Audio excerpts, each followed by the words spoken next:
Hello traders. So this is just an extension, a continuation of the greatest trading pattern that I believe exists, and it's a well-known pattern in terms of how it's described.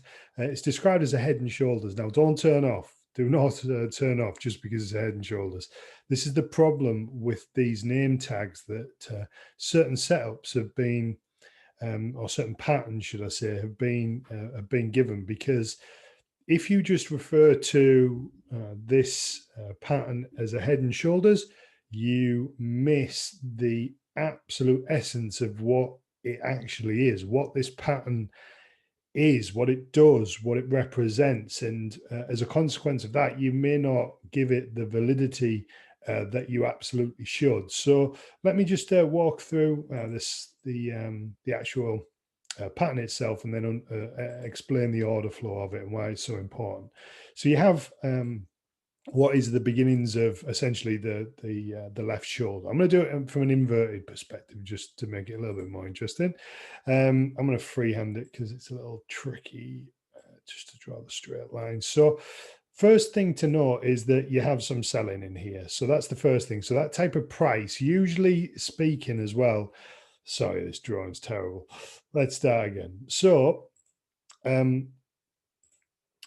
we have a drop in price. As I say, we're going to do it from an inverted perspective. Now that drop, what's important to mention about that drop is that drop can be very, very strong, and at the end and in an up move, obviously the end of a move heading higher, or at the end of a move heading lower, it can be very strong, and that'll drag traders into taking trades. So if this goes sort of very vertical in nature and big candles, the angles very sharp, perhaps the way that price prints, the way that it drops is very quick. And what that will do is that will have the effect on the trader to make them want to take a trade. Now they're doing that right at the end of what is a turning point, potentially. So that's just the start of that process. Now off to the left, if you've got some supporting chart pattern, so imagine you have some support off to the left, what you're going to get when price comes back into that area and it pops off the level, you're going to get traders essentially going long. Now, there are only three types of traders in this world. One, two, three types of trader. Now, that might be a little controversial to come out with that statement, but it's true, whether or not you like it or not. I don't really care, because it's just the reality of it. You might say, well, I trade the news, or I'm a fundamental trader. Yeah, all of those things are true. But you will use technicals to time your trades. So you're one of those three traders, whether you're an Elliottian or whatever name you want to give yourself. Ultimately, you're one of these three types of trader. You're either a level trader, a breakout trader, or a retracement trader. And that understanding that there are only three types makes it very, very easy for you to then reverse engineer where other traders are, and importantly, where they're in trouble, being trapped, getting trapped. I trademark the term trap traders because it's such an integral part of the market manipulation process, of how traders are manipulated, how people are trapped, stuck on the wrong side of trades, caught. If you've ever been in a trade and it's gone against you, you didn't start that process with the trade going against you. You took the trade in good faith. You thought it was going to work, which is why you risked some of your capital. And so, but then it goes against you and you get trapped. So it's unfortunately, because there are only, it's a positive and a negative. Fortunately, if you understand how institutional order flow works and you learn this stuff, and we obviously are experts at it, we've been doing it for a great many years, then it's advantageous. If it's not, then you're too predictable, because if you don't understand it, then you're just going to be targeted all the time. And yes, they do care about your little poxy trading account, because cumulatively retail makes up collectively 7% of daily volume. So it's a huge amount. It's also dumb money. as they refer to it as. It's uneducated money, and is another phrase for it. And it's easy money, it's low-hanging fruit. But if you can understand there's only three types of trader, then you can get on that and in this thought process, then you can understand where these traders are. So I know that if off to the left this had acted as support previously, then I know that when price comes back into this location, if you get some support in price action, you're going to probably get people go long again. And when they go long, what they're going to do is they're going to place their stop losses below that location, very tight to the level. As it clusters, you get a clustering effect, and this has been proven beyond doubt. This is not up for it's not even up for any type of argument or debate about it. It's just how it is. That you may have stops further away, the further away you get from price, but in and around structures, in and around price structures, stop orders cluster. And there's a few reasons for that. One is people are educated in that way to hide behind a local swing point or hide behind some type of local structure. That's a real thing, obviously.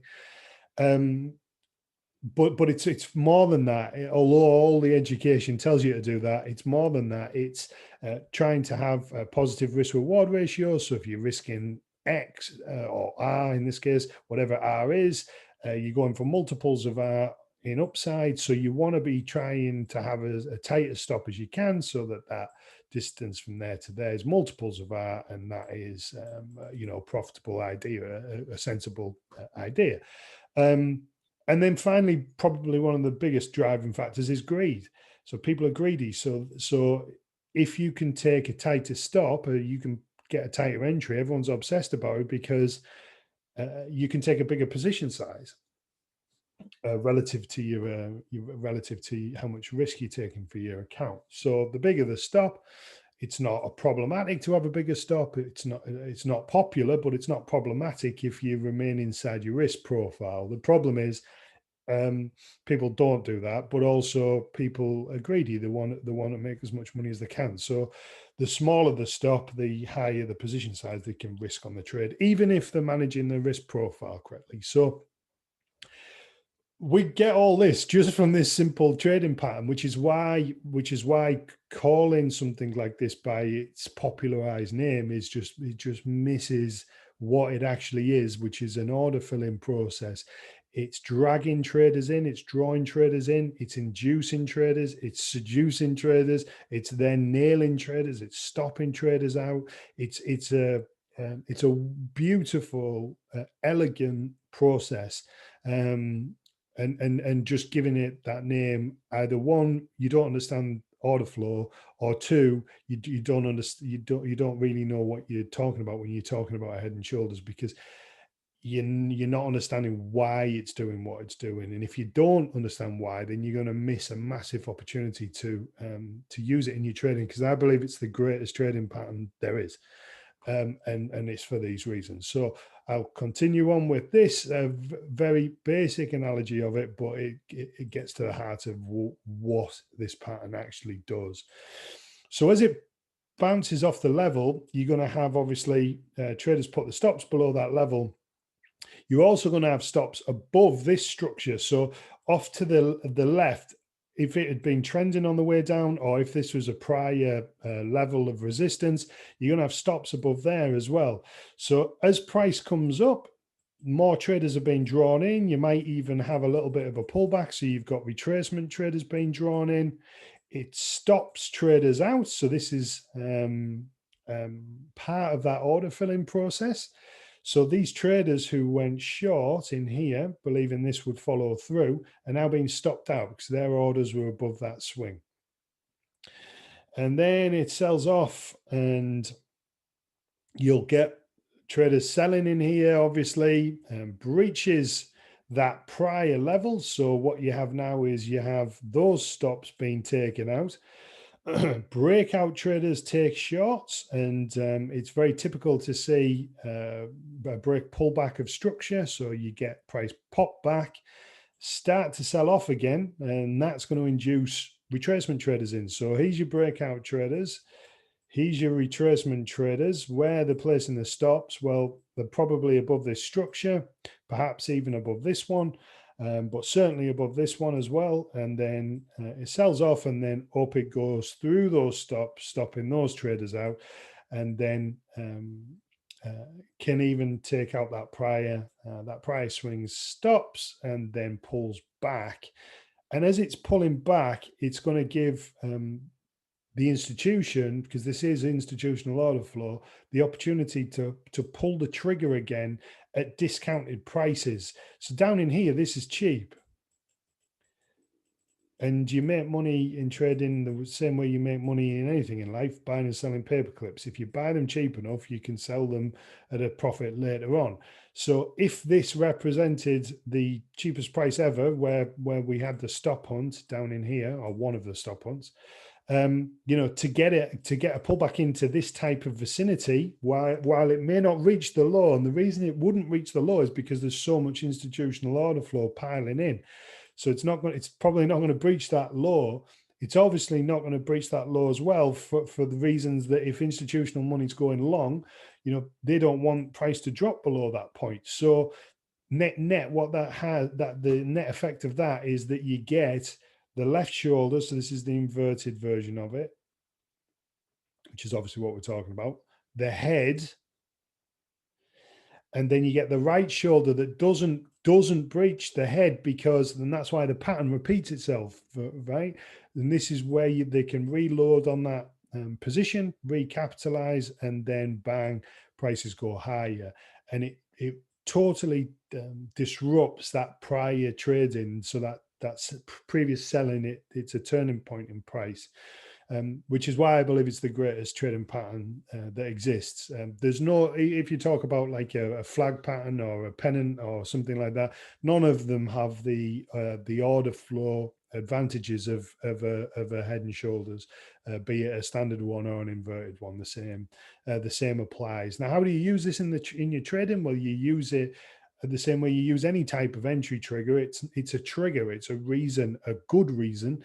It's, in my opinion, one of the best reasons to take a trade, because of everything that we've just described. But you don't use it just in isolation, because that's stupid.